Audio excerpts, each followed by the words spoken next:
Hello, everybody, and welcome to another adventure in history. Hey, Whee.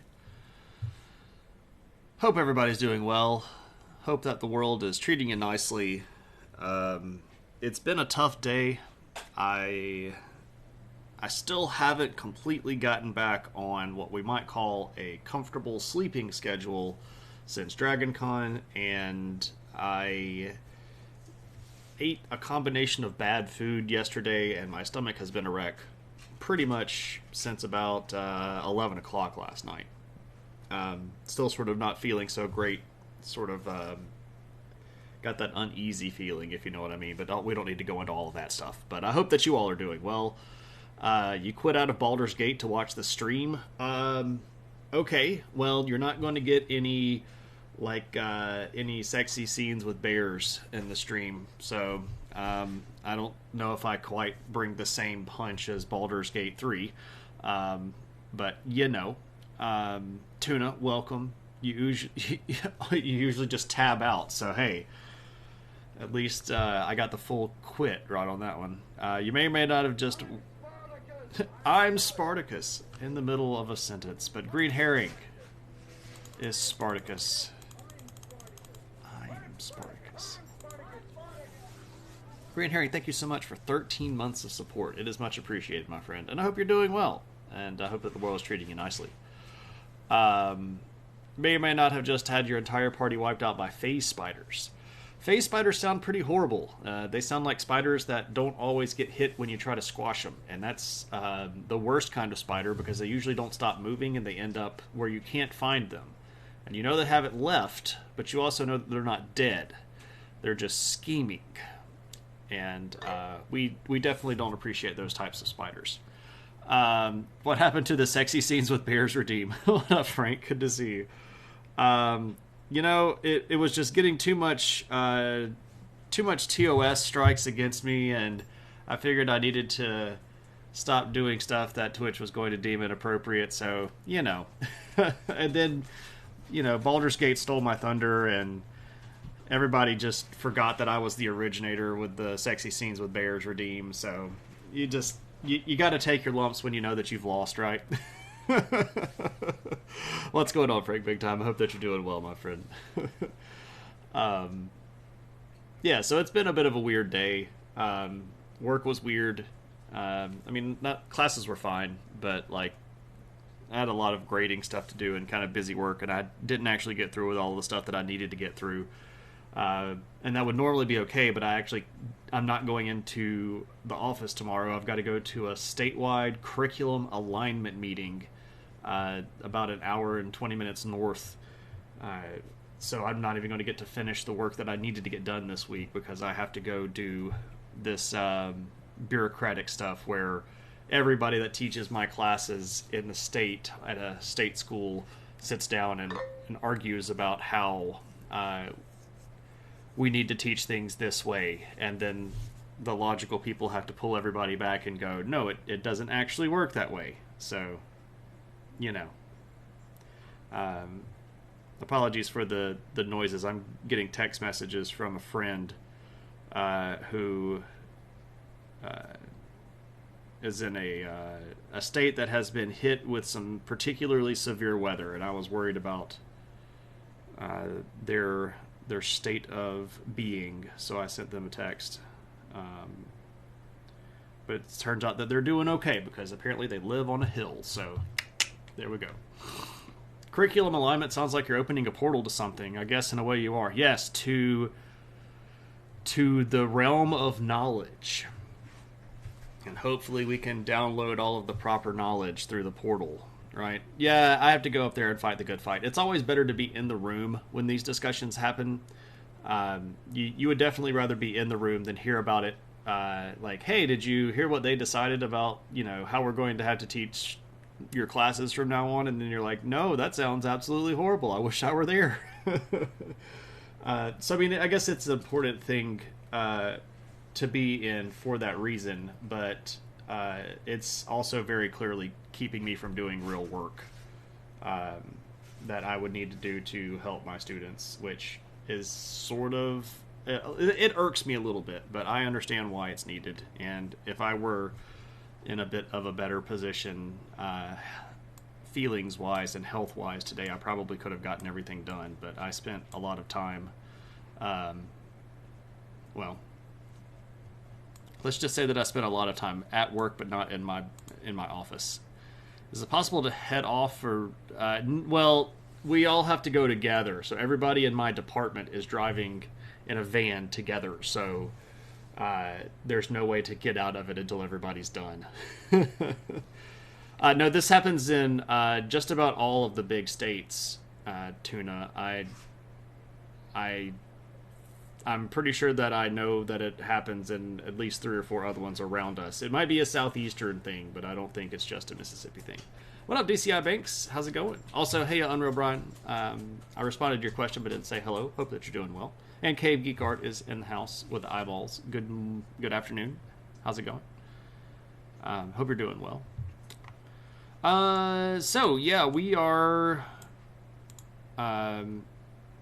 Well, I wasn't including Mississippi in big states, but other big states, meaning it's not just something that we came up with, as in it's done in states that have perhaps more legitimacy than we do. And Mississippi's in the... It's not a small state either. It's bigger than a lot of states. It's not the biggest, but it's bigger than a lot of other ones.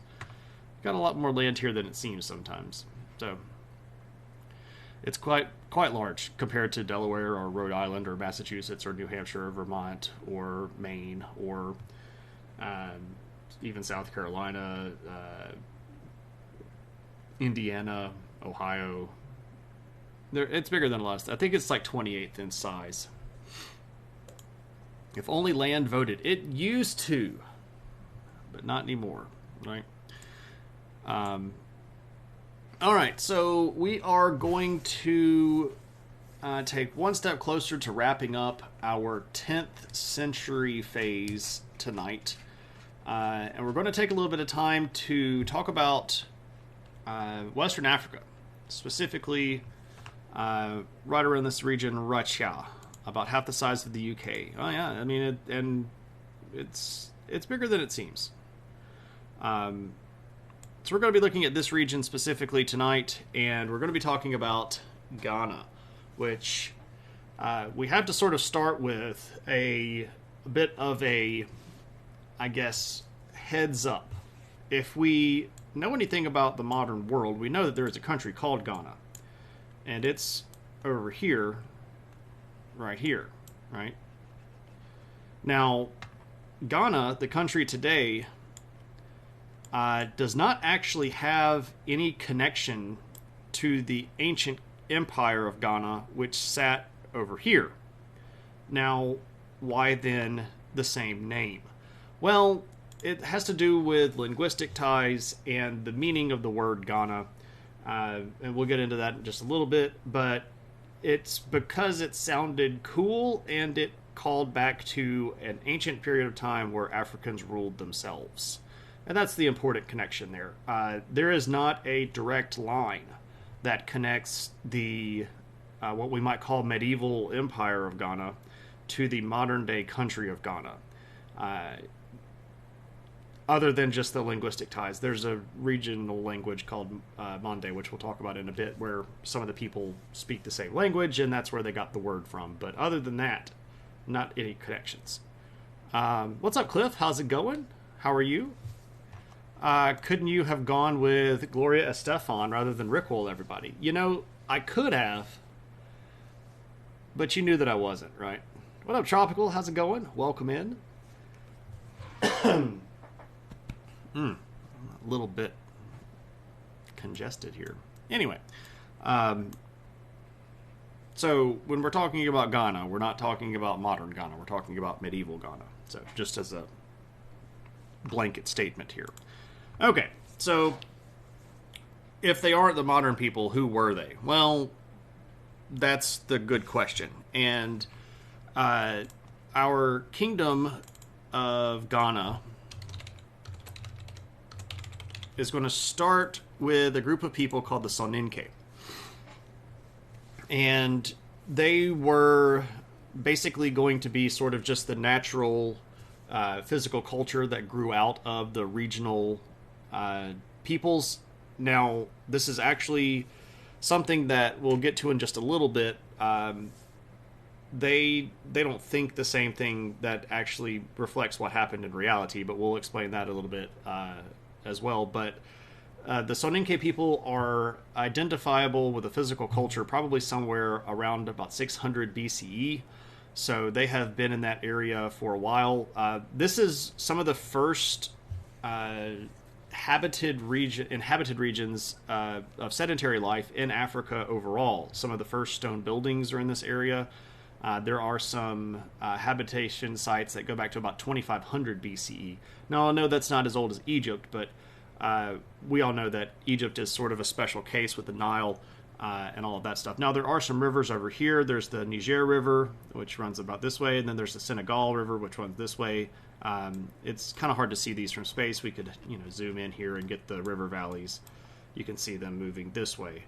Of course, the Senegal River runs through the modern-day country of Senegal. Waha, right? Go crazy, right? Anyway,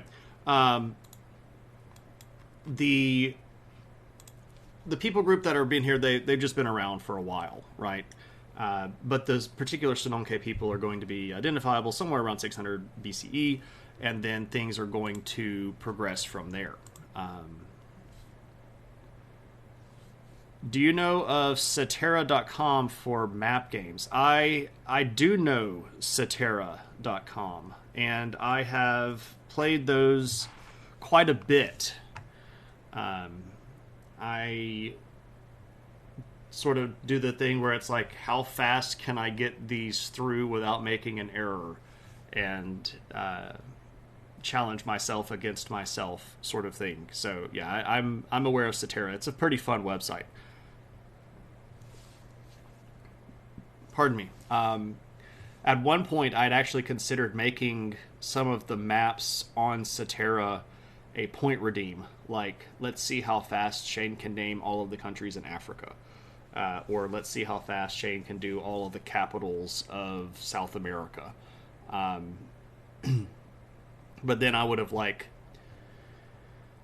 had to figure out like how much each map would be worth, and I just didn't really want to go into trying to delineate like, oh, well, this one usually takes me about 3 minutes, so that's about worth this many points, and I just ended up scrapping it. But I just do it mostly for fun now. When I'm feeling especially brain sluggish, I'll go do a couple of those to try to kickstart my brain, get things sort of back on track. Ivan Nia, what's up? Good to see you. No strangers to Gov. Yeah. Hope you're doing well. I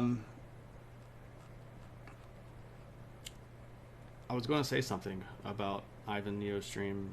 I was lurking on Sunday, and I had a joke that I was going to make, but the moment passed, and then I didn't make it. I can't remember what it is now. It must not have been that good of a joke, which happens quite a bit. I come up with pretty horrible jokes. But that's sort of my bag, right? Anyway, so that's the archaeological and background stuff that actually we can prove fairly obviously with physical leftover remains and cultural artifacts and things like that. But what do they say? This is an interesting take. If you ask the people from Ghana where they came from, there are a couple of different answers, and one of them says that they came all the way from the Middle East, that there was this big exodus from the Middle East that crossed all of Africa, and they ended up over here that way. There's not really any evidence to support that. There's another idea that they came from the Nile River Valley, and they just crossed the desert and ended up over here. There is also not any good, strong evidence for that. So where do these ideas come from? Well, the Soninke people are still around. Like they're still an ethnic group that's in Africa, and the the current ideas of their heritage likely come from Islamic influence. Around the end of the 10th century, this region is going to convert very widely to Islam. And if you see how Islamic people are going to come to this region, they're going to come along northern African routes, and they're going to come down through Morocco and like down this little pathway right here and show up, or they're going to come across from Egypt. There's a really sort of treacherous trade route that runs across the Sahara this way and ends up over here in their region.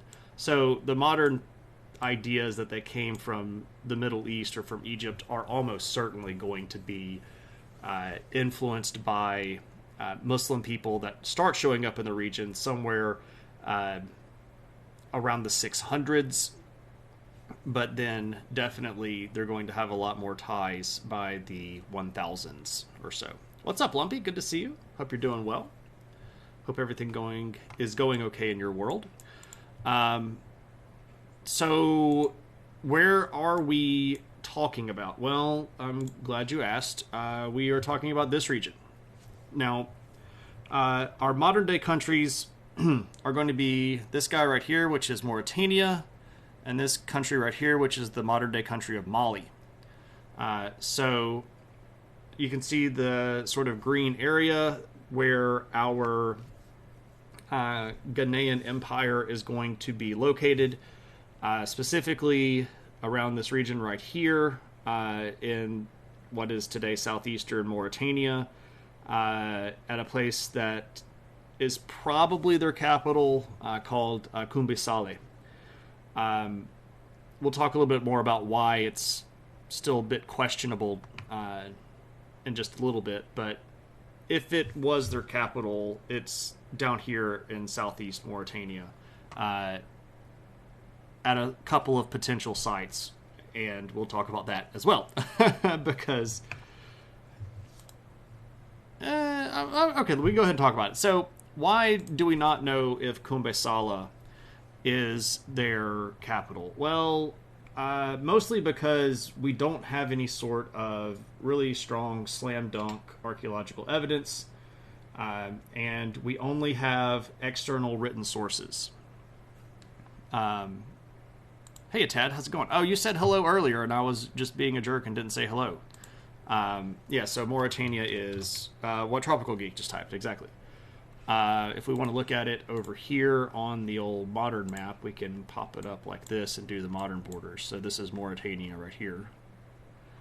And down here in this southeastern corner is where people think Kumbe-Sale is currently located. But we don't have any really good sources that were written by these people from their contemporary time period.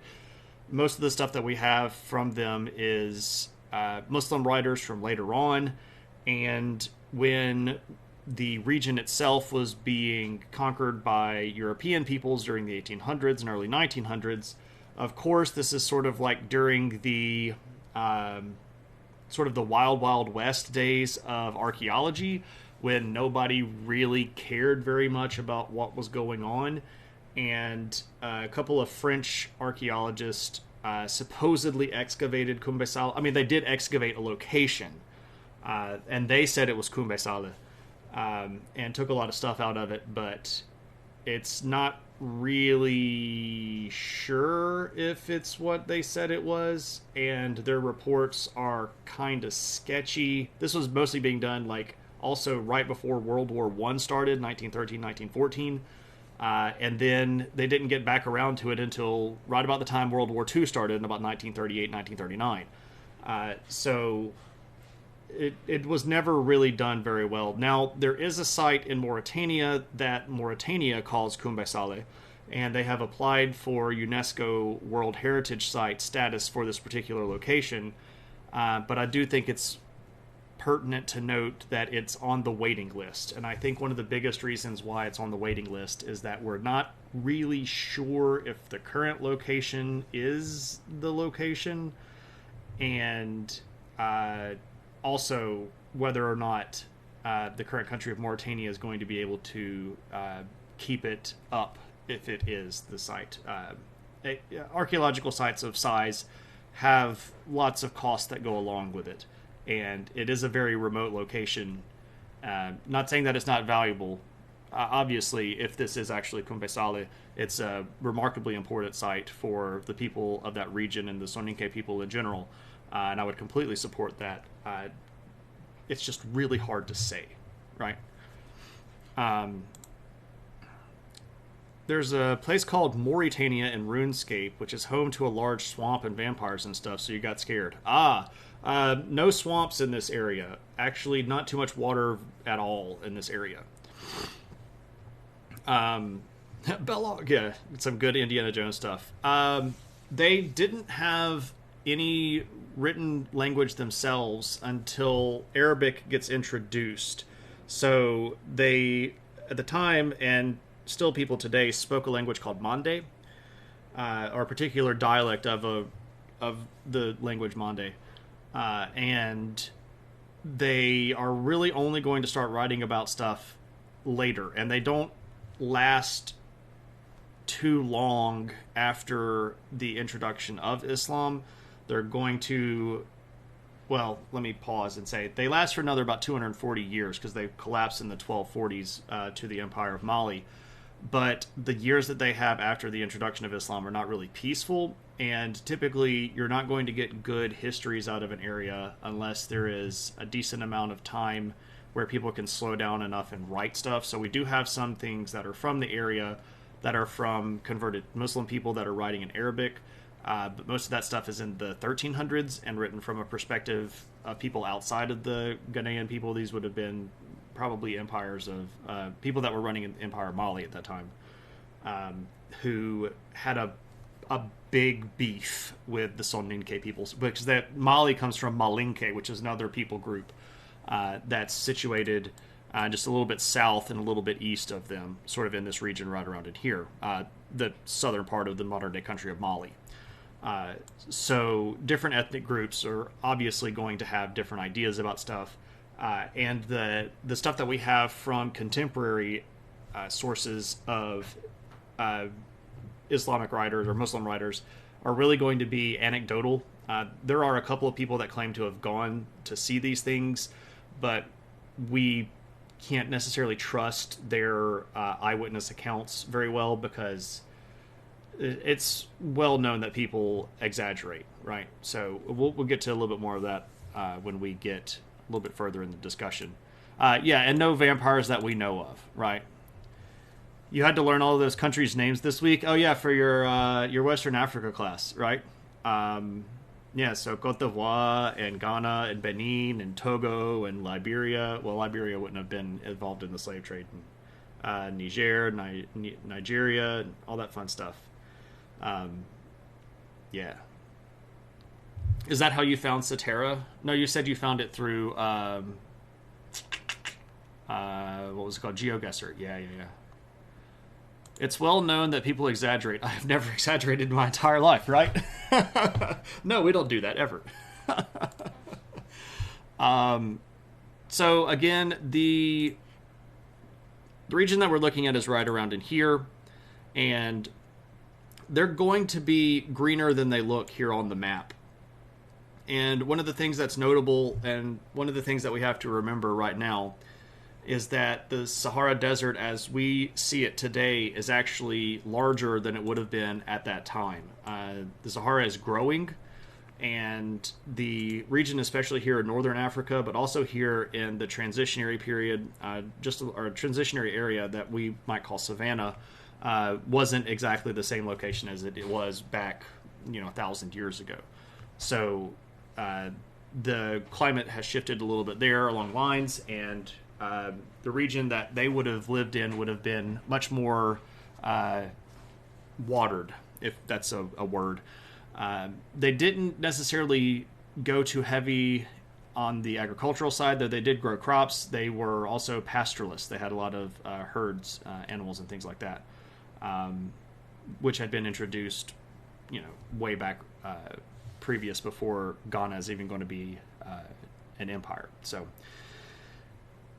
Interesting stuff. I like this a lot. This region is one of the areas that doesn't get a lot of love in world history, and I think it's sad because it's very much tied into the larger global landscape, and people know who these people are. If you talked to any educated Muslim person in the year 950, they're going to know that there's a kingdom of Ghana that has a whole bunch of gold that people trade with across the Sahara. And it's just very convenient for especially Western people to ignore a lot of this Western African history because it's a lot harder for us to admit the atrocities of slavery if all of these people were living in squalor, without governments, without the the benefit of any sort of civilization or anything like that. If they're just these savage people, it's a lot easier for us to justify in our brains that they should get a better life in America, even if that was under slavery, which is actually in the curriculum in Florida now, where they discuss the benefits of slavery, including things like some of these people learned how to do trades like blacksmithing and leatherworking. And that helped them after slavery ended because they were able to provide for their families. Whatever. I have words. Anyway, again, they're going to speak a language that's called Mande, and if we look at our map here, you can see that it's not the only language that's in the region. There's also what we would call the Atlantic languages. They're sort of around the same sort of family overall, but they're different enough that they have quite a bit of distinction between the two. But our green area here are Mande languages, and you can see especially right around in here, which is our traditional location for the Empire of Ghana, again, like South Mauritania, over here into Mali. This region is going to be pretty heavily Mande spoken. So, interesting. I love finding language maps like this. It's always really interesting to me. I'm a really big fan of linguistics, if you haven't picked that up across the the streams.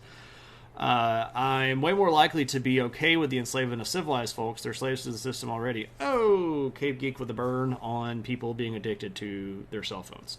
Manic Monday, indeed. That would have been a good one.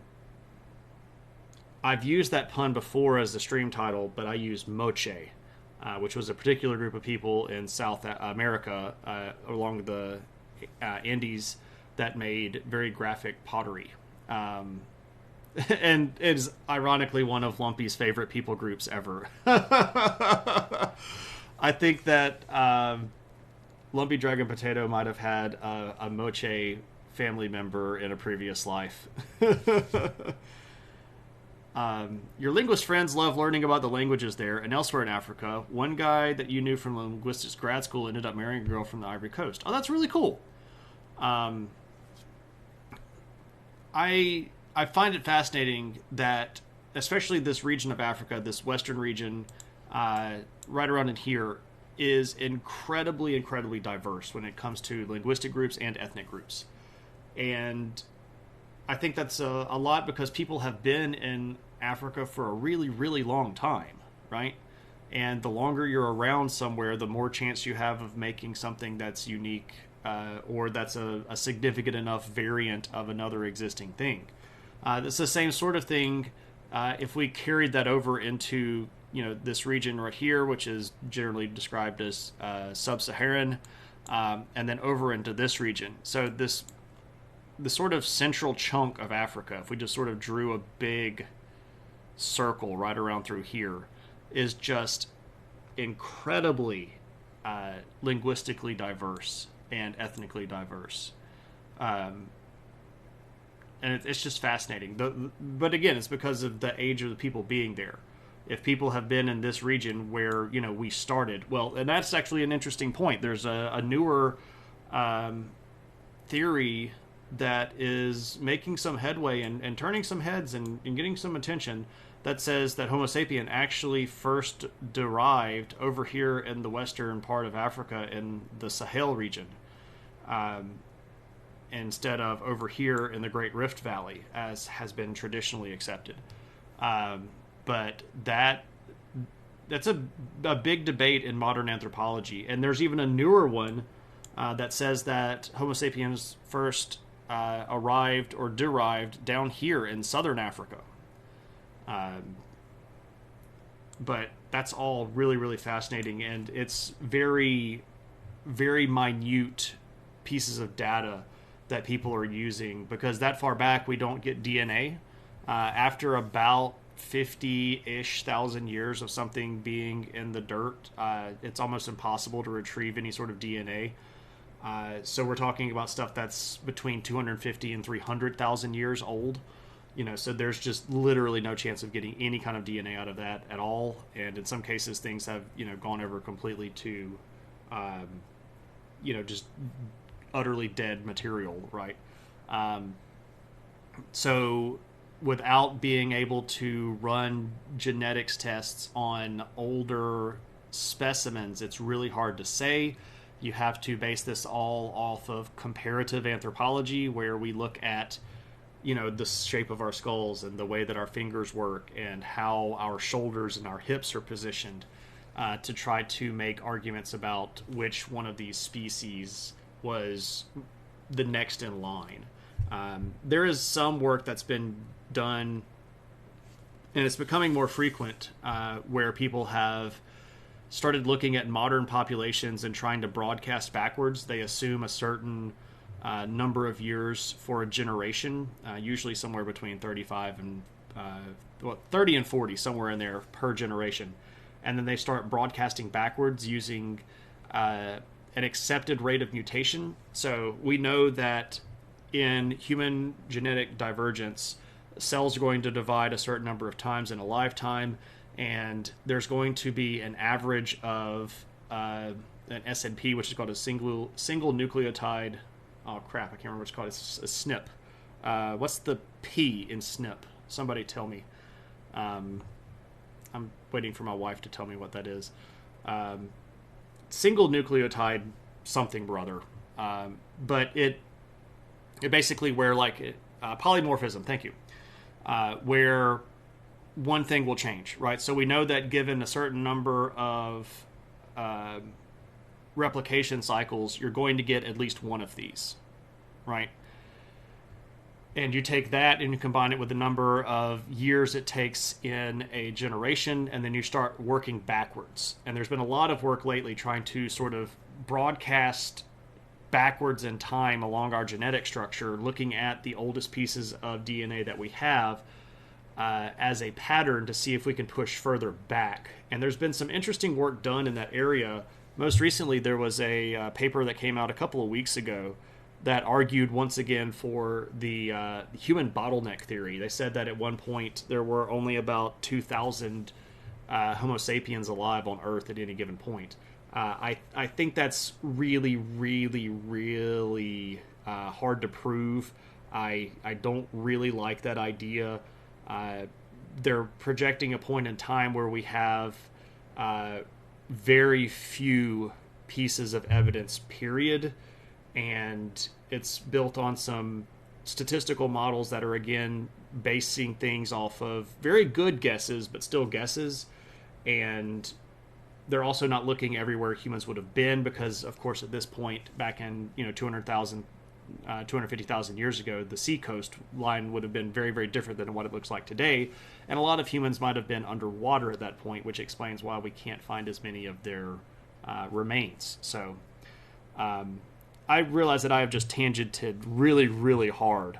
But I really like this idea of where we came from. And I've done a lot of study on like how we evolved and how we got to where we are. And linguistics are absolutely part of that, because you can do the same sort of thing via linguistics, where you look at the rates of linguistic change, phonetic shifts and things like that when people encounter different types of cultures.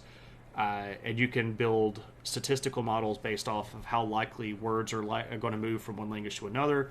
And then you can kind of work backwards to try to see when first these two groups of people came into contact with each other. Again, it's really educated guessing, but it is still absolutely guessing. And I want to put a big disclaimer on all of that. All of this stuff is still very much guessing. It's just smart guessing. It's not uninvolved guessing. It's just smart guessing. Okay, let me catch back up with chat now. Sorry. I do this, right, where I just go off on tangents. But it's fine, because I love that stuff. This takes us away from your time frame, but how early was that area inhabited? We actually did mention that on Real Brian just before you came in. There were small settlements in that area going all the way back to about 2500 BCE. So they had a long history of settlement. Some of the earliest stone buildings in Africa, period, are in this region. Obviously not as old as Egypt, but still very old. In Europe, they say French is the language of love, but in Africa, the language of love is Xhosa. People just click. Ba-dum-bum, ba-dum-bum. Hey! Ivan Dio says that he is mutating at an acceptable rate. I'm glad you like that. I appreciate it. You should have mentioned it had to do with OOP as well. Yeah, right. Historical linguistics, at least, is speculate backward. Yeah, exactly. You're right. You already beat me to it. Okay. Was it a by followers kind of thing? On the idea that Africans... Oh, it was a bot. Gotcha. On the idea that Africans moved north and created the Europeans eventually, what was it that the Europeans had made them acquire that edge? So the people that populated that Europe didn't actually come from northern Africa en masse. There was obviously some hominid migration into the southern part of Europe from Africa. Neanderthal, Homo heidelbergensis, some of the other... now I'm questioning whether or not we've had any habilis fossils from Europe. I don't think so. I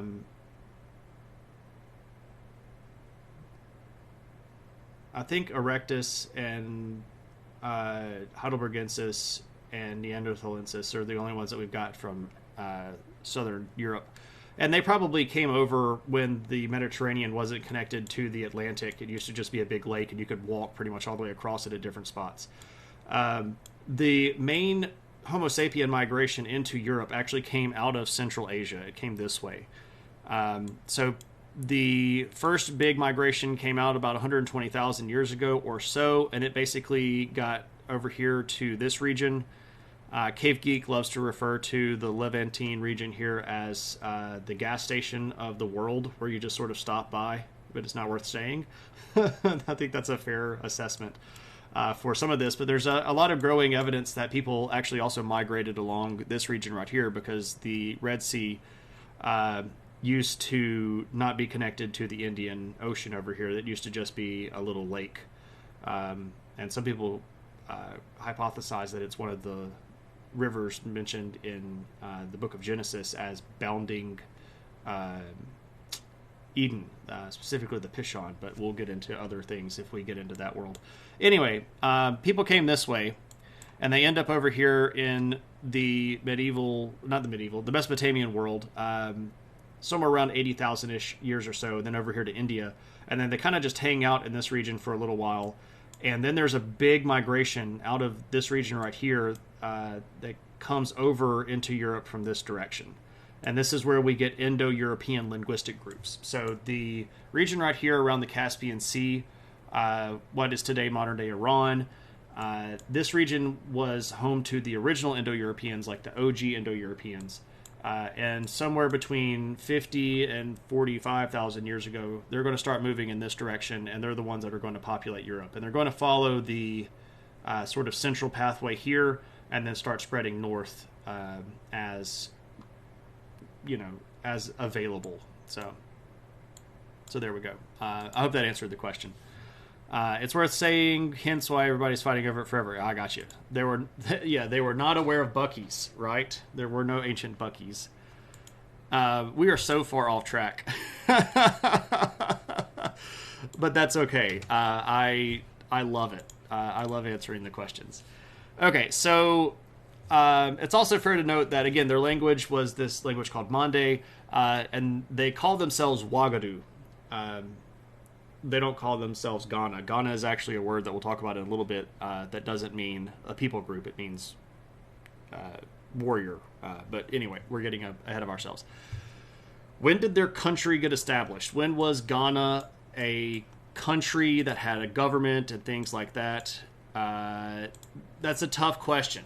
Now, their tradition is going to claim that their empire, of course, stretches back thousands and thousands of years, but everybody does this. Regional politics are probably going to start showing up around 300. This is 300 of the current era, or AD. And we know this mostly because of spread of archaeological remains. So when we start seeing a lot of places adopting the same sort of physical culture, and we start seeing the same kinds of things pop up in cities that are a little bit further out, this is evidence of quite a few things, but most notably likely trade. And of course, trade is going to imply that we are governing that somehow. So there's probably some level of regional politics at play by about 300 or so. We don't really know when there was a single ruler that took over all of the area, but there are some claims. There's a claim that the guy named Kaya Magansise is going to be the founder of the Sise dynasty, which lasts for a few hundred years. And they're going to claim that he ruled sometime in the early 700s. But we don't even really know if this person was real. There are not any reliable contemporary records of this person. There aren't images of this person. It's just an oral tradition. And again, we should all know this should be a rule of ancient history. Just because it's an oral tradition doesn't mean that it's wrong. But it's very difficult to nail this down. We have another rulers named Dingasise, who is also sometime during the 700s, might have been Kaya Magan's son or maybe his grandson, and he is the one that supposedly set up the kingly governmental structure. But what does that really mean? Ultimately, we're not really sure, but it's an interesting idea to kind of look into. What do we have when it comes to firm dates? Well, we know that about the mid 600s, there are going to be Muslim traders that start getting down into this area. And we do know that we hear about people trading across the Sahara during this region with a country that's in this area, but it's not necessarily named. The first written named evidence for a kingdom called Ghana comes from a Muslim writer named Al-Fazari, who was writing in the late 700s, probably the 780s. He died in the early 800s. Well, it depends on what timeline you're looking at. He may have died in 796, or it may have been 806. A lot of these people's dates we don't really know, but he was writing in the late 700s. And he references a kingdom named Ghana, and he said that they had a lot of gold there. And it's sort of a passing anecdote. We don't really have a lot of embellishment on that idea, but it does give us a date where we can say, at least by this time, there was a unified kingdom called Ghana that was trading with people, that had an organized governmental structure that other people knew about directly. You have been wondering about this for a lot of streams, but what is the qualification for being a dynasty? So technically, if we're just looking at the very basic definition of it, a dynasty is a ruling family that passes the throne from generation to generation.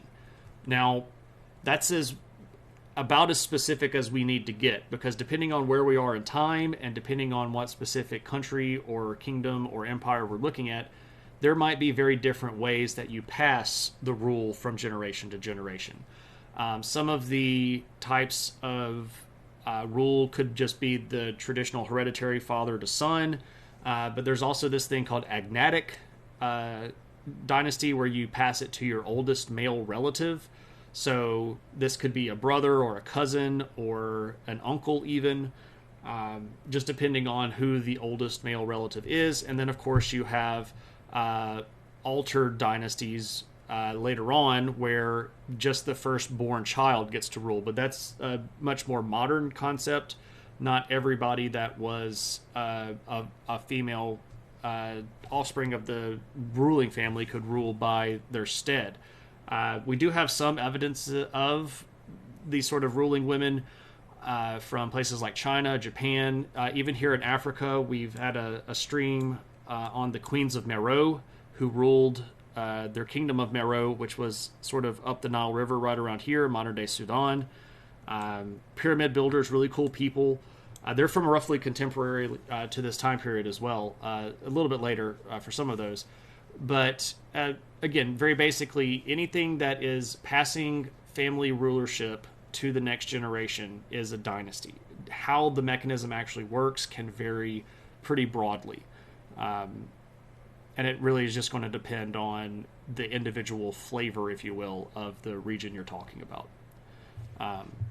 So, sword in a stone, lady in a lake, right. The lady of the lake, her arm clad in purest shimmering samite, held forth Excalibur from the bosom of the lake, signifying by divine right that I, Arthur, should be king of the Britons. Farcical aquatic ceremonies, right? Anyway, don't get me started on that. Dynasty is a late 80s TV program that was a soap opera with better lighting. That's fair. That's fair, right? Total aside, you can ignore or postpone, but how are different calendars translated? I'm not 100% certain what you're asking. If you're saying like how we came up with the modern calendar, that's actually a really interesting thing. That would be a decent viewer request stream, like the origins of our modern, the history of the calendar.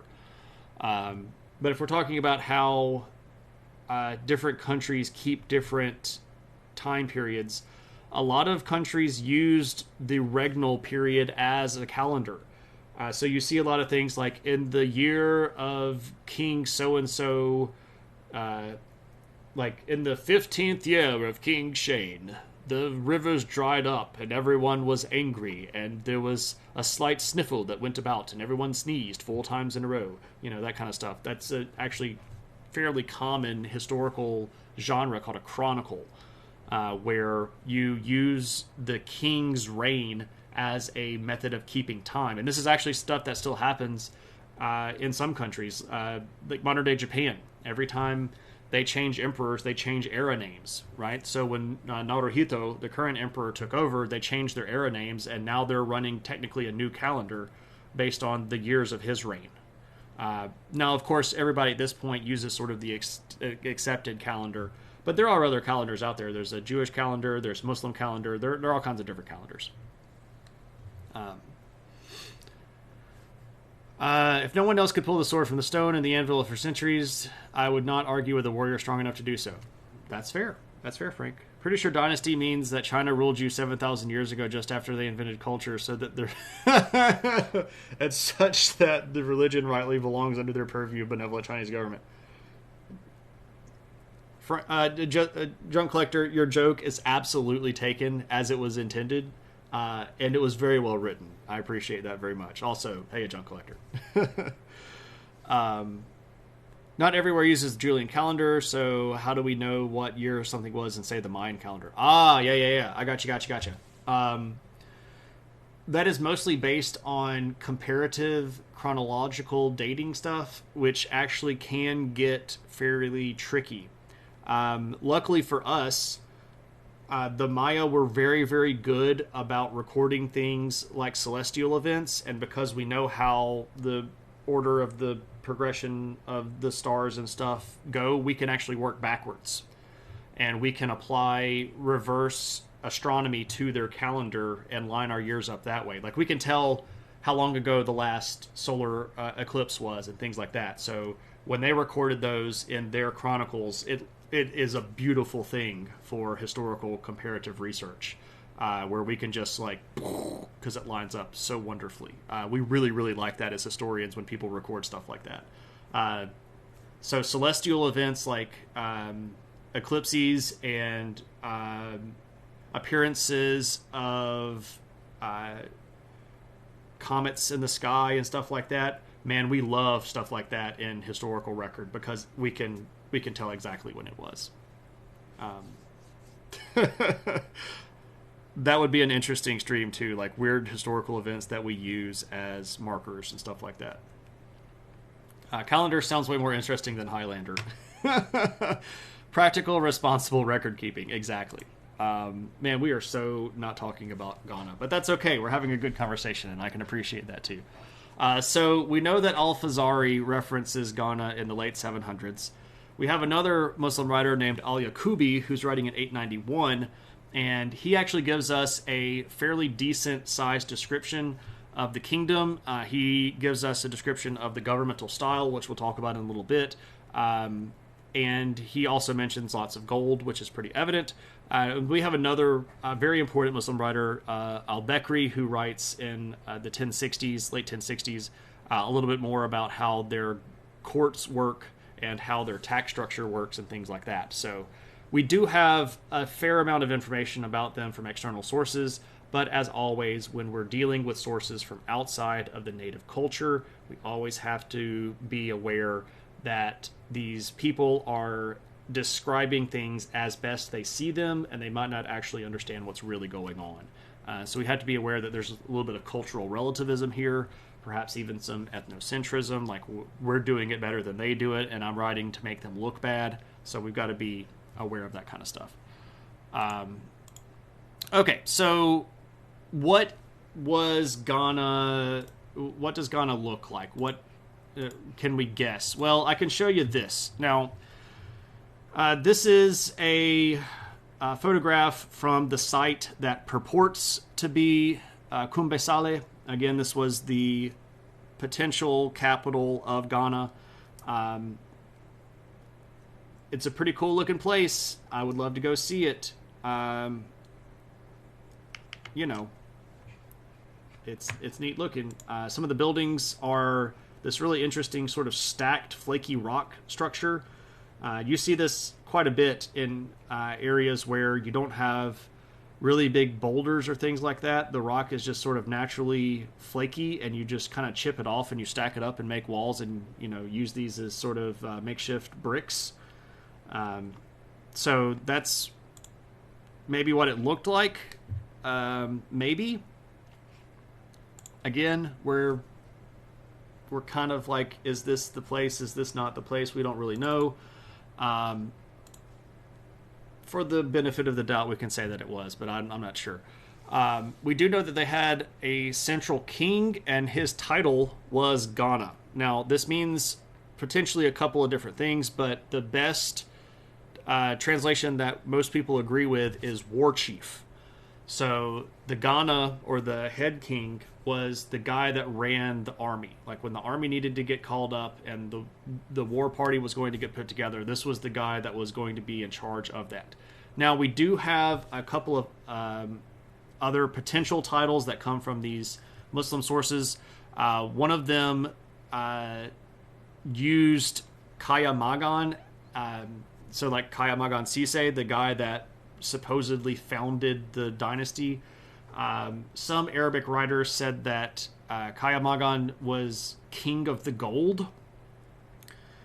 Whether or not this is accurate, we're not really sure, but there is definitely a lot of gold down in this area. We do know that they had several subservient kingdoms.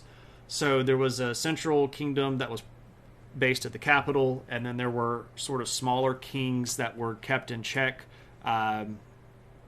They were probably not actually kings. They're probably more like regional chieftains, or what we might consider a mayor of a village or a city. But we do know that the Ghana itself, or himself, was in control of a lot of the stuff. Specifically, he was in control of the money. Two big trade goods were very important in this region: gold and salt.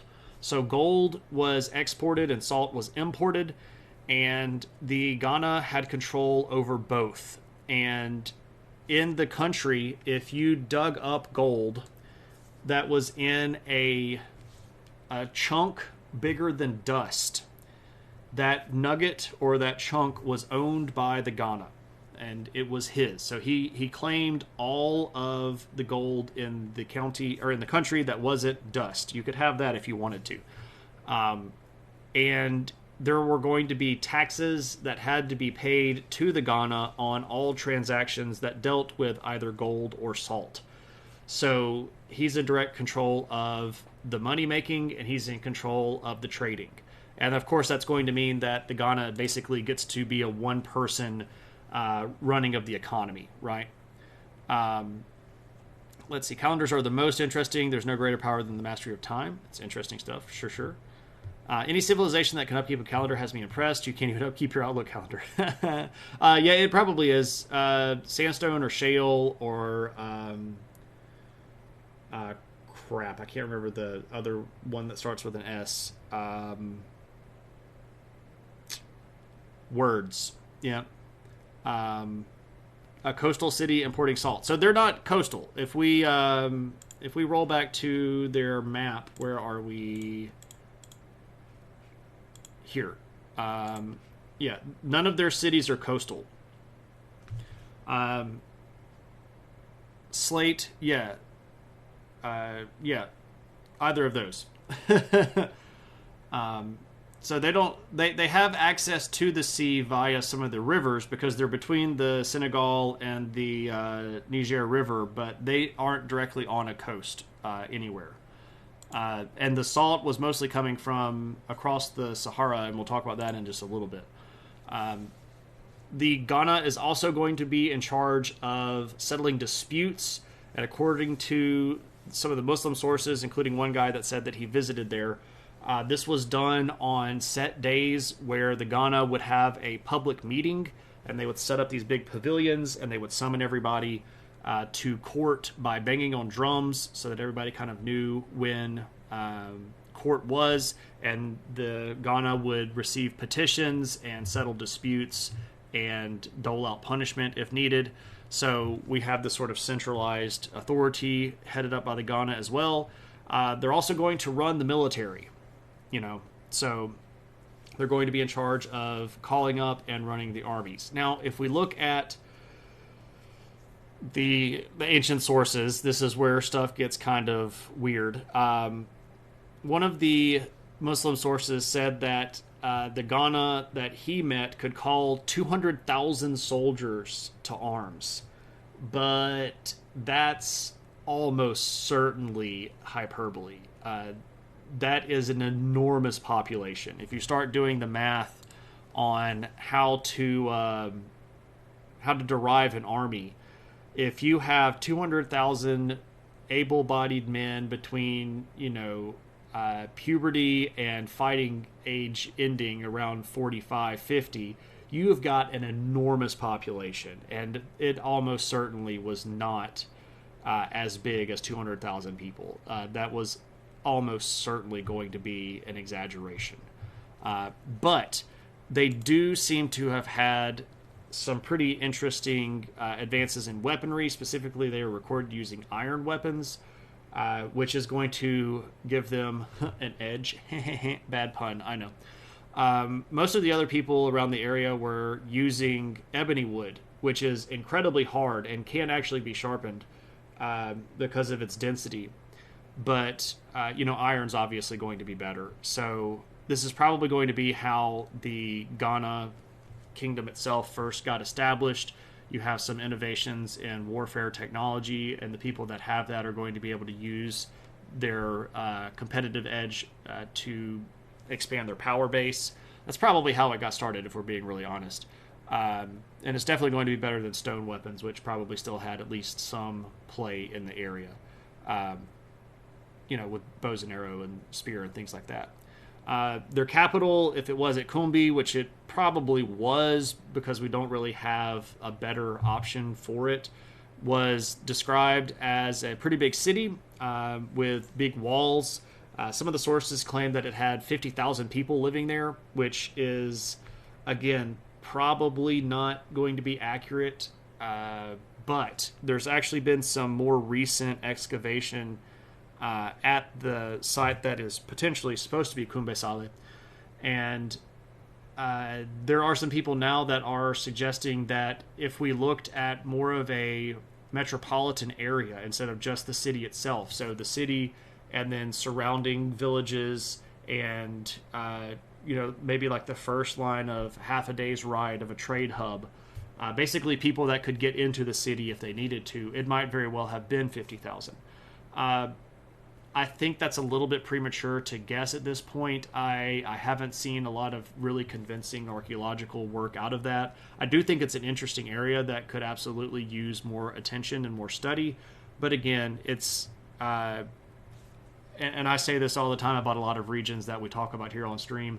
This is not a very sexy area when it comes to attracting archaeological funding dollars. And again, what I mean by sexy is stuff that's going to get people fired up to give. Hey, we're going to go to Mauritania and dig up the site of a potential capital of the Kingdom of Ghana. That's not going to get people as gung-ho as, hey, we're going to go to Turkey and dig up a site that's potentially referenced in the Bible. That gets a lot more eyeballs. It's much more of a sexy project. So unfortunately, the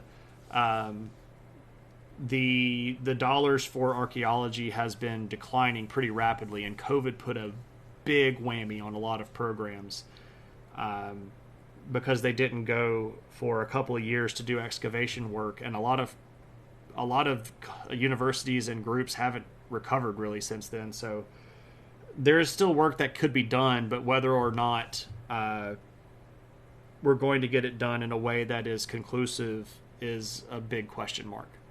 Are you saying we shouldn't trust historians? I'm saying that, you should always use the healthiest amount of skepticism, right?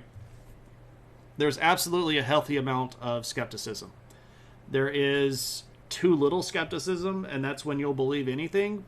And that's unfortunately where a lot of people are. They see something on TikTok and boom, they just believe it off it's the gospel truth. And then there is too much skepticism where you literally won't change your mind even in the face of overwhelming evidence, which is like people denying that climate change is real, or people saying that racism is eliminated in America. But there is a healthy level of skepticism where your initial response is, oh, that's really interesting.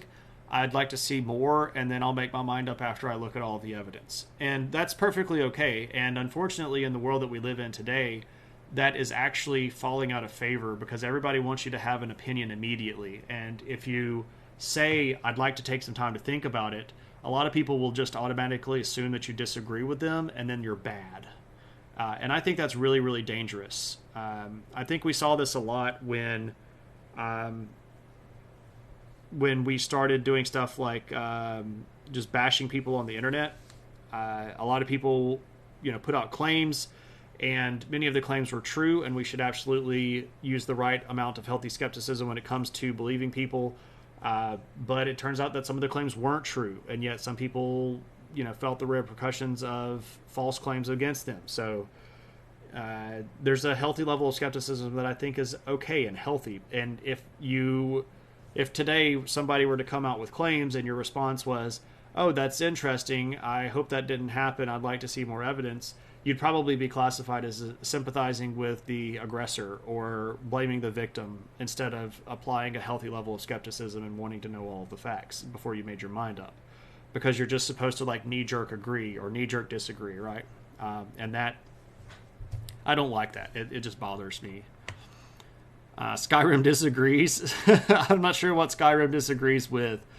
Not a very sexy area, not enough bears. Yeah, there aren't very many bears in this region of Mauritania. That's exactly accurate.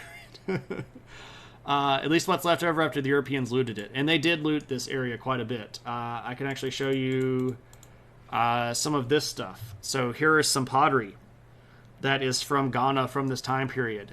And this is from the Metropolitan Museum of Art in New York City. And here is a terracotta female figure that's supposedly from Kumbesale. And this is also in the Metropolitan Museum of Art. And it got there because the people that ran the Met bought it from European collectors.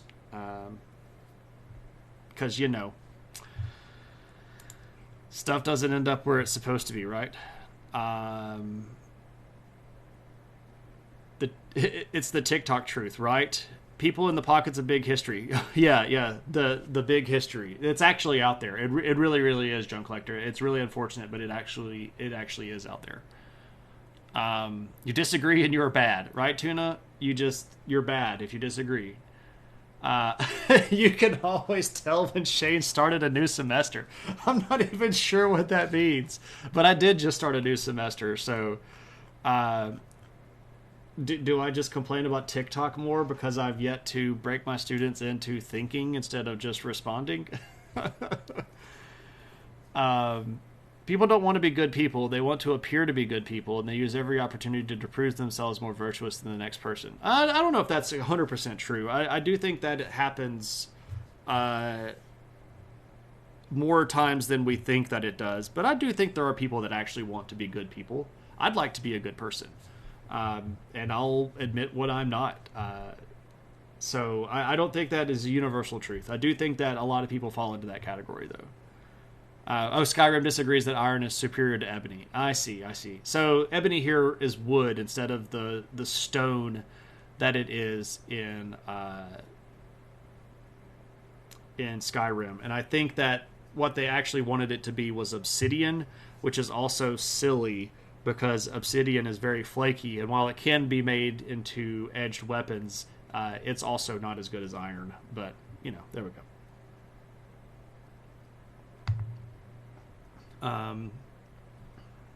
Let's see. The passage of time is a conspiracy by histories to celebrate. Yeah, we're just we're out here trying to justify our existence every day. It's just not been going very well for about the past 20 years as STEM has become the central concept that everybody must obey.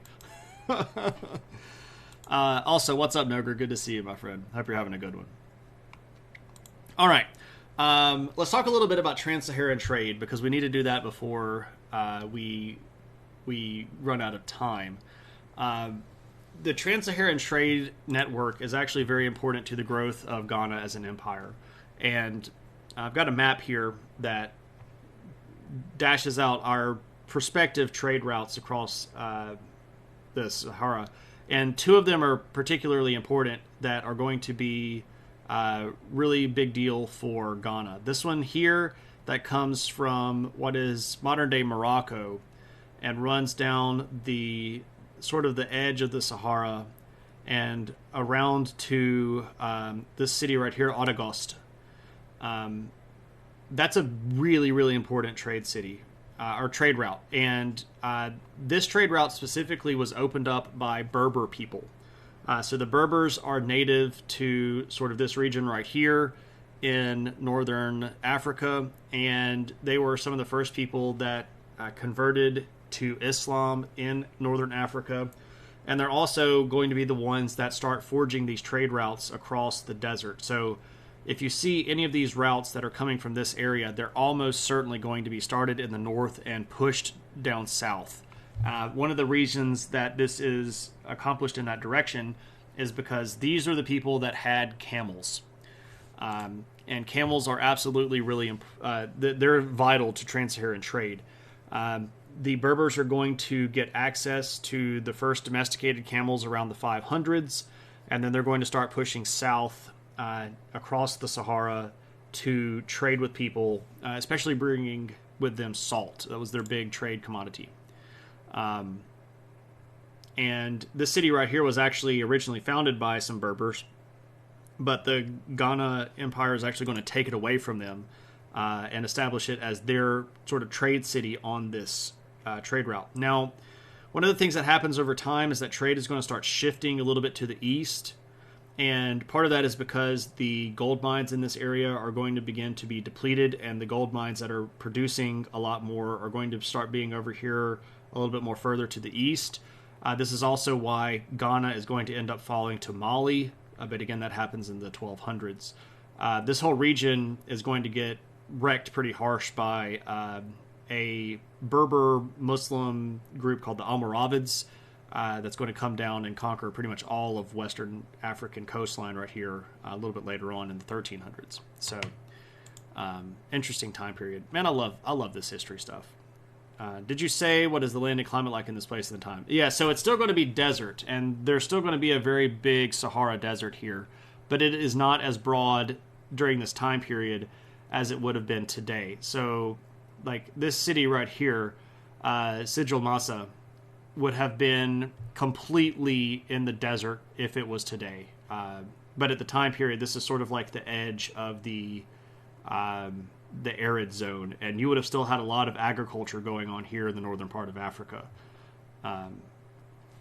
Would they have traded with European kingdoms, or would the fact that they are Muslim would have prohibited from doing that? No, actually, they would have traded with some of the European kingdoms, especially across the Mediterranean here. And around this time period, if we're looking at the 700s, you're going to start seeing a lot more contact between people here in Spain with Africa, but of course the Spanish region at that time was being dominated by Muslim people. But the Franks and the Italians are going to have lots of little fights here on these islands to like Corsica, Sardinia, and Sicily, to hold on to these islands, because the seafaring Muslims of Africa would have been interested in trying to trade in the Mediterranean, and they wanted to hold all the ports because that's where you did all the actual trading.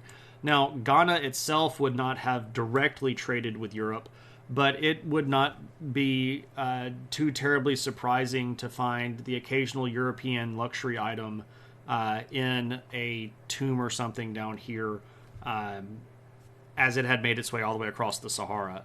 That doesn't happen very frequently, and I can't think of a specific instance where it has conclusively, but it would not surprise me if we dug up a king of Ghana and they had like a coin of Charlemagne or something like that. That would not surprise me at all, because there were absolutely ties between things that came out of this area and European regions. It just wouldn't have been done directly. It would have gone through the Northern African Muslim people as middlemen. That's a great question, though. So these trade routes do shift and they do move. This big one right here that ran all the way over to the Nile ends up getting cut out because it's just too dangerous. But the stuff that shifts this way is going to become much more important. Timbuktu is going to become one of the biggest cities in the world. As the time changes and the trade shifts more eastwardly, Timbuktu is going to be a center of learning and culture and art and music and poetry and luxury items. It's going to be friggin' really cool. They have universities. It's really, really a big city. And we've talked about that when we talked about the Mali Empire. So if you want to go watch those viewer request streams and learn some more about the Mali Empire, you are welcome to do so. You've heard that name, but you don't think anywhere. Yeah, so my first exposure to Timbuktu was the old Garfield cartoon where he always tricked Nermal into getting into a box and then mailing Nermal to Timbuktu. So I love that old Garfield cartoon. Now, another big city in the region that was a popular trade city is this place called Ualata. And I found a couple of pictures of it that are... there's a modern city that's sort of built in the ruins, but these ones right here are probably dating to around the same time, or maybe 100 or so years after what we're talking about. I think nope, I don't have any more. But just to kind of give you an idea of what it might have looked like. Again, a lot of our archaeology from this place is not necessarily the most reliable because it wasn't done very well and it wasn't documented the right way. But, you get what you can. You think your exposure to it was with Looney Tunes. Yeah, that shows up in Looney Tunes as well. But this trans-Saharan trade concept is what is really going to sort of fuel the Ghana Empire when it comes to their power base, because the Ghana, the head war chief, is going to have access to the trade. Of course, they're also going to make money off of these transactions, and this is going to allow them access to luxury goods and money. And when you have the luxury goods and the money, you of course also have the social power that comes with that, and this is how you pacify your underlings and make sure that you keep your dynasty on the throne. Ghana doesn't last forever, but it's a really cool empire, and I really like the opportunity of talking about it. I like talking about this stuff a lot because, again, it's just not something that gets talked about a lot in traditional Western culture when it comes to history. And I just find it fascinating, but I'm very biased towards history, so. As you might expect, Shane likes history, so whatever. Okay, but that's all that I had planned. Yeah, no way, it's going crazy. But we do need to pick our next viewer request stream, because I was supposed to do that last week and I didn't. I was being very dilatory, and I was also still trying to recover from DragonCon sleep deprivation last week. But I need to see who's on the list and see if anybody that is on the list is in the room. I don't think JMR Killer is here, and I don't think Retheus is here. Either of you in the room. Do we have JMR Killer or Retheus? You are on the list to perhaps buy a viewer request stream. I don't think I saw either of them pop in tonight. I know that JMR is going back to college and is taking a lot of classes, and it's totally understandable. Okay, so if neither of them are here, I can turn this over to you all. So the next viewer request is potentially going to be purchased by somebody. So does anybody here have an idea for a stream and the points to buy a stream? We will open that up if anybody wants to. And Viper's just like, I can buy 8.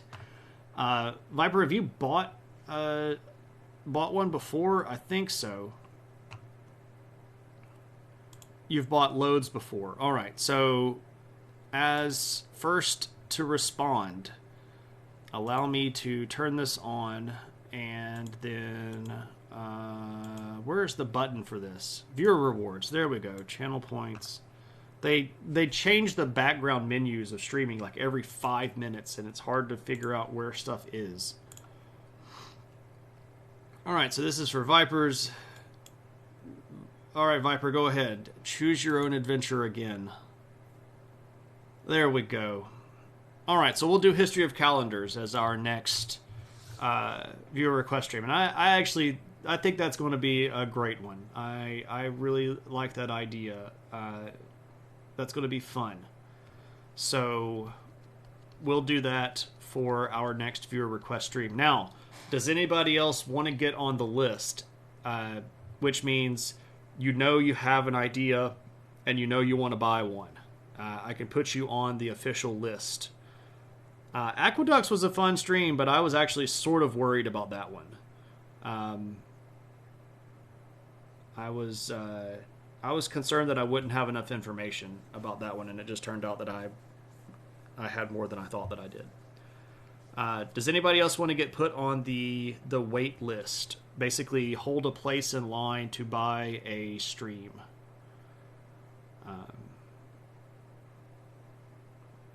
I'll wait for just a second because I know there's a chat delay.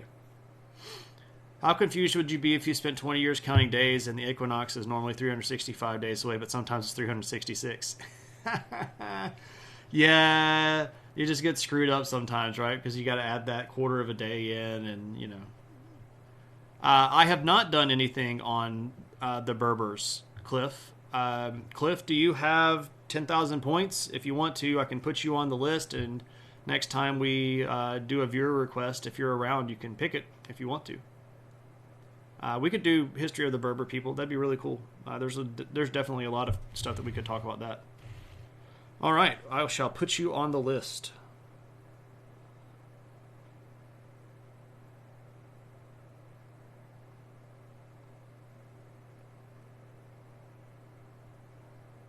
All right.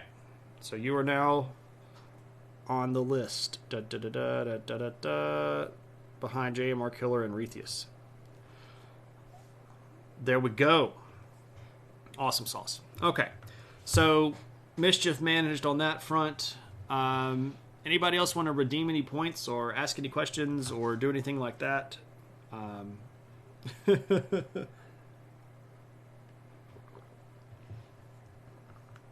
Because we don't have to leave just because I'm done talking on my own. We can, of course, hang around and talk about what's in the news.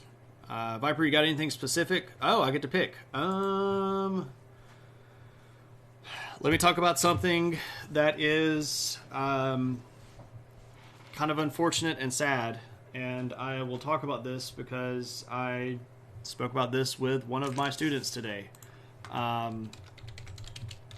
me see if I can find some pictures to share about this. There has been a catastrophic storm, and it has moved across the Mediterranean, and it hit Libya.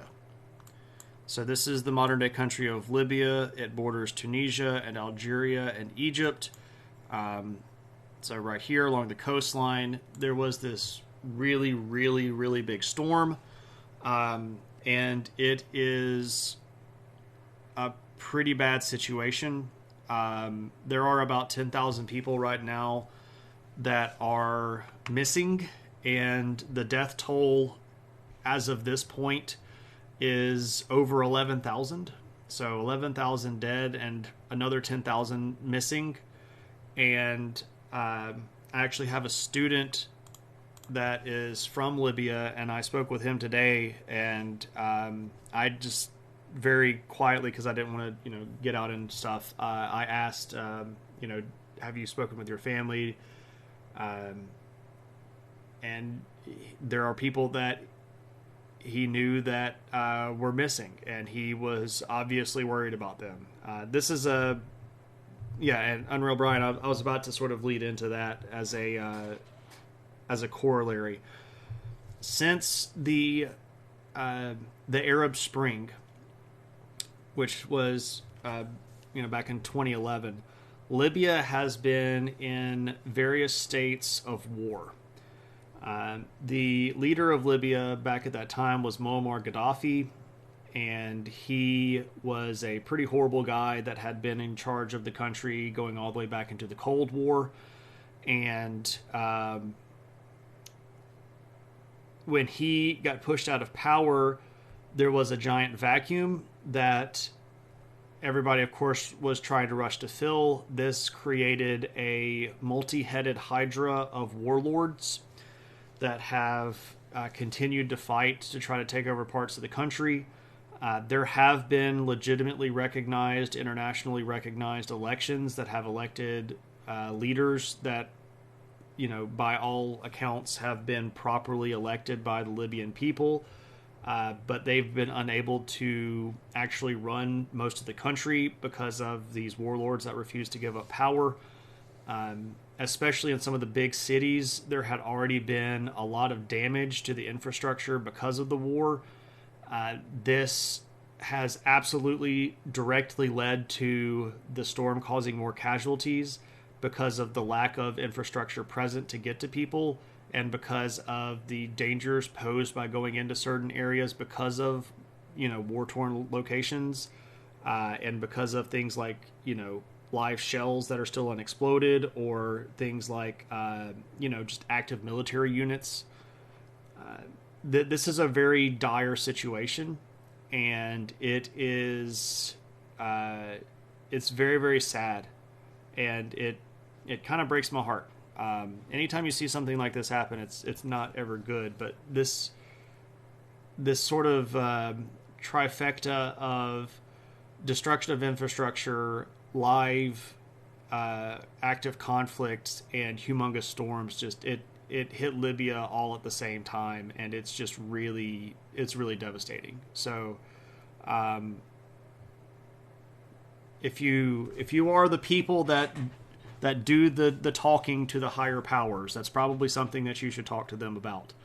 And making sure that everybody knows that this has happened is also a valuable thing to do, which is why it was my first thing to go to when I got to talk about what's in the news. When there's a real concern about diseases from all the dead bodies lying around, the problem is real. Right, because again, the emergency services were already stretched to beyond capacity dealing with stuff like, war, and then adding tens of thousands of people dying or going missing. It's crazy. This BBC article has a draggable before and after pic about halfway down the page, which illustrates the extent of the damage. Okay, let me see if I can get this on. I always click the wrong button. I need to build a better look at this. Go away, BBC. Oh my gosh. That's pretty horrible. All right, so here's your before, and here's your after. In the nearby neighborhood of AiH, around 96% of the properties have been flooded. Wow.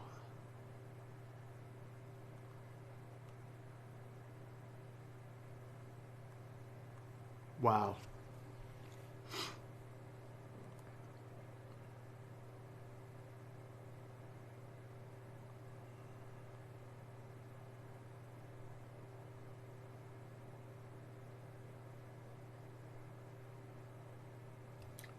So this is the city of Derna. Derna's population was around 200,000 before the storm hit Libya. The city's mayor said given the number of neighborhoods completely destroyed, between 18 and 20,000 people may have died.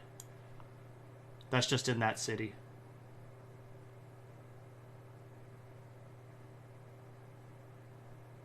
So all of these red dots are buildings that have been hurt by the flood.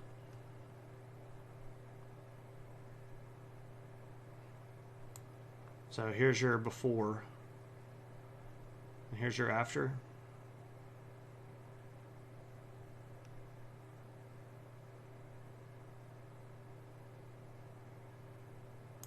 Wow.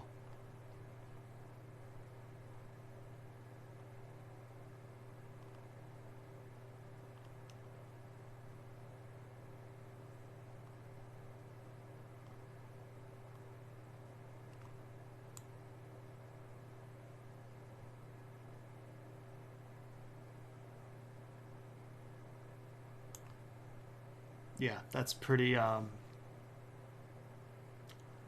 that's pretty messed up.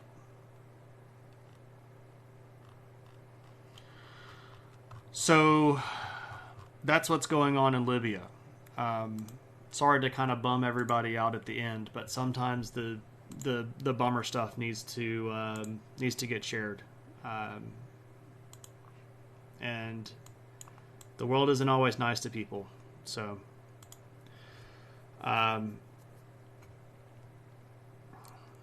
Pretty sobering stuff from Libya, and we have been asked to do standard question book, so let us do that. Oh, it's upside down. So this is the standard question book. Dun dun dun. Dun dun dun dun dun. Mr. Fish, thank you so much for that follow, and welcome to the adventure. Hope you're having a good one. Welcome on in. Yeah, so read the question upside down. So this is the standard question book and home study outlines. Once again, for everybody that might be new to the room, this is a book that went along with a Learn from Home college course in 1917. And that means this is an antique book. It's at this point, 106 years old. And this is just the questions. So you would have to learn all these questions so that you could pass the course. The kicker is that I don't have the rest of the course. So I don't actually have any of the material. So what we do is we find a question and we pick it at random. Let's get something out of the very front, like the very, very front. We rarely get the front parts. Let's go early pages. Okay. And we just pick a question like you. And then I read it, and if I know it, I answer it, and if I don't know it, we go look it up. Under what ruler did England adopt the Union Jack as the national flag? I don't actually know that. That's a great question. Maybe James the First. I don't know. Let's look that up. How long have I had it? I got this from a colleague of mine about 2 years ago for Christmas because he was going through his book collection and was going to throw it away. And he's like, no, you know what? I know somebody that would like this. And I absolutely have. I've loved it. King Jack, obviously. So let's look up the Union Jack. Let me go back over here. Union Jack. All right. The Union Jack or Union flag, national flag of the kingdom. Although no laws have been passed making the Union flag the official national flag of the kingdom, it has been effectively such throughout the precedent. Union flag was also president flag. Blah blah blah blah blah blah blah blah blah blah blah. Bloody, bloody, bloody, bloody, blah. The present design of the flag dates from a royal proclamation following the Union of Great Britain and Ireland in 1801. So I guess, well, no, the origin is in 1606.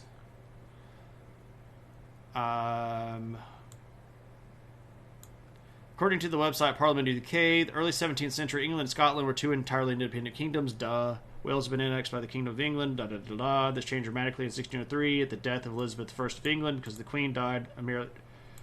Yes, her cousin James IV, King of Scotland. Aha, I was correct. James I. Dun, dun, dun, dun, dun, dun. Each kingdom has its own flag for ships, but in 1606, so he was King James the Sixth of Scotland, but King James the First of England introduced a combined national flag. I didn't know it, and I guessed it. We still get credit for guesses, right?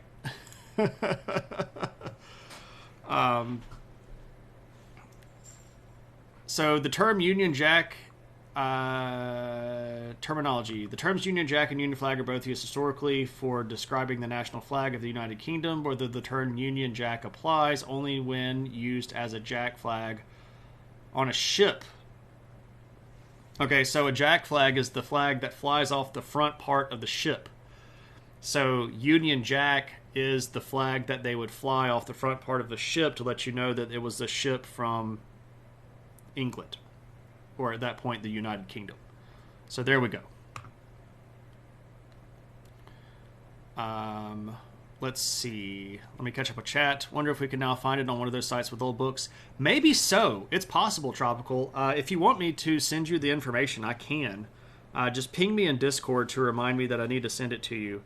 But it's from the Frontier Press Company in Buffalo, New York from 1917.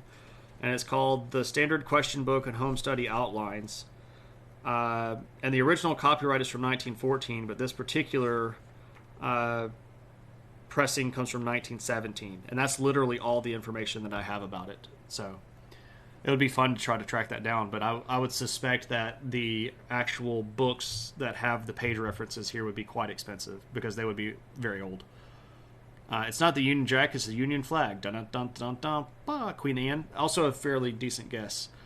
The Union Jack. Yeah, okay, cool. So we got that. It was an educated guess, absolutely. It's short for Jack in the Box. Obviously. And that's where they decided they conquer a country that has prizes inside, right? You just take the prizes back and you...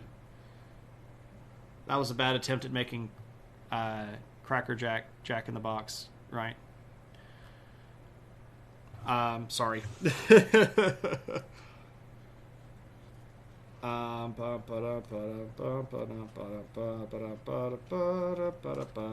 right, here's your title page. the standard question book and home study outlines.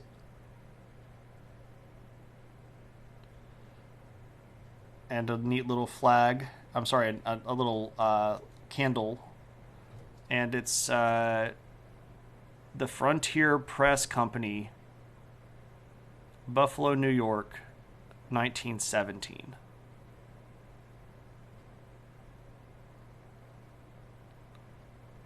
But if we look at the copyright page, the original copyright is by the Frontier Press Company, copyright 1914. So this is a later pressing of the same book. It's not a second edition or anything. So there we go. Also, hey, yeah, Allie. Yeah, good to see you. And I'm glad that you're doing well. The Scantron doesn't know if it's a guess. That is correct, Tuna. It doesn't. Is that the attitude you want to foster in your students? The right answer is right, even if you don't know why it was right. So I could justify my guess, Frank. I knew what the Union Jack was, right? Like, I knew the different layers of it, and I knew that it was the English flag on top of the Scottish flag on top of the Welsh flag. I knew that. And my brain was trying to think, you know, at what point did all three of those first unite? And that would have been under James, because I knew that the Welsh had already been taken over by the English prior to James. So I would have been able to justify my answer even if it was a guess. And in that situation, I actually would love to foster those sorts of guesses for my students, because I would like to talk through their reasoning with them and then help them correct that if they were wrong. And say, okay, like, look, all of this stuff that you did was really, really good. But this one thing right here, you transposed this date, or you got this one ruler wrong. So you can keep all of this stuff, but you just need to switch out this little piece right here, and you'll be aces. I actually would foster that with my students. And that was one of those things where I took a joke and made it real. And I know that I do that a lot, and it's not always what people want me to do, but it's kind of my thing, right? You found an online copy of the 1920s book, but not the worksheets. Interesting. Tacdine, welcome in. Welcome in. It is in good shape. I try to keep it in good shape. I try to take care of my books. Cracker Jacks do still have toys. Interesting. A justified true belief. Yeah, absolutely.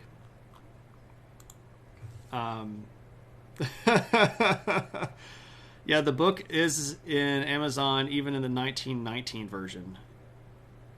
Okay. Well, I suspect it's way expensive, and no one should feel like they need to go get that just as a lark, right? It's a philosophy thing going on. I'm with you. I'm with you. So, all right. Okay, so I think we've been through everything, and I think that we've made all the good jokes, and we've asked all the good questions, and made all the good ha-has, and I think it's time to go raid.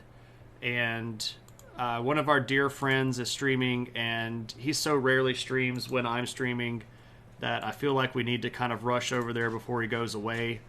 So let's go raid the lovely Aristotle, who is a bro in many terms. While we're on the way out, would you all like to see the puppy? You want to come see me? Come here.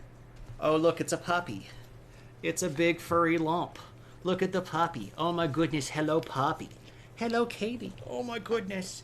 Hello, puppy. Hello. Hello, what are you doing? What are you doing? Hello, Kaylee. Oh, so many sugars. Oh, hello. Oh, my goodness. Hand sugars, too. Oh, my goodness gracious. What are you doing? Oh, hello. Oh, my goodness. Just loving the human. Okay. Okay. Oh, my goodness gracious. Thank you so much. Thank you so much. That is Kaylee, who is the mascot of the stream, if you will. And she probably wants something, but, you know, She's a good puppy. But let's go see Aristotle. When we get to his chat, yell adventure and share emotes if you have them. I'm going to try to stream over the weekend to do some Gundam stuff, but I'm not sure. But until then, everybody, take it easy, and I'll see you around.